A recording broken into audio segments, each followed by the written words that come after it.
সারা পৃথিবীতে ৩০ কোটির বেশি মানুষ হেপাটাইটিস বি ও সিতে আক্রান্ত। পৃথিবীর ১৩ লাখ মানুষ প্রতি বছর হেপাটাইটিস বিতে মারা যাচ্ছেন। বিশ্ব স্বাস্থ্য সংস্থার মতে এটি জনস্বাস্থ্যের জন্য বিরাট হুমকি। বাংলাদেশে প্রতি বছর ১২ জনে একজন আক্রান্ত ছিলেন। বর্তমানে তা কিছুটা কমেছে। তবে ৯০% হেপাটাইটিস বি রোগী শনাক্ত ব্যক্তি জানেন না তিনি আক্রান্ত। চিকিৎসা হাতের নাগালে অনেকেই সঠিকভাবে স্ক্রিনিং করছেন না, আবার সচেতনতার অভাবে কেউ চিকিৎসা নিচ্ছেন না। সমাজে কুসংস্কার থাকায় মানুষ সচেতন হচ্ছেন না।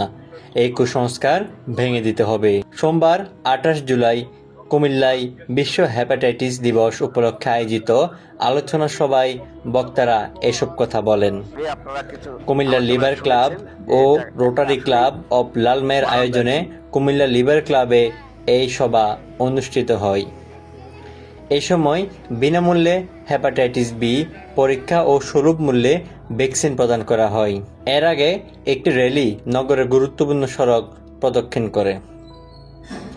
কুমিল্লা লিভার ক্লাবের সহসভাপতি লুৎফুর বারী চৌধুরী হিরুর সঞ্চালনায় এবং সভাপতি প্রফেসর ডক্টর মোহাম্মদ ইজাজুল হকের সভাপতিত্বে সবাই বক্তব্য রাখেন নারী নেত্রী Rotarian Dilnashi Mohsin, Rotarian doctor Triptish Chandra Ghosh, Rotary Club of লালমাইয়ের সভাপতি এনামুল হক জুয়েল, রোটারিয়ান জাকির হোসেন, সাংবাদিক খায়রুল আহসান মানিক, রোটারিয়ান শফিকুল ইসলাম শামীম প্রমুখ।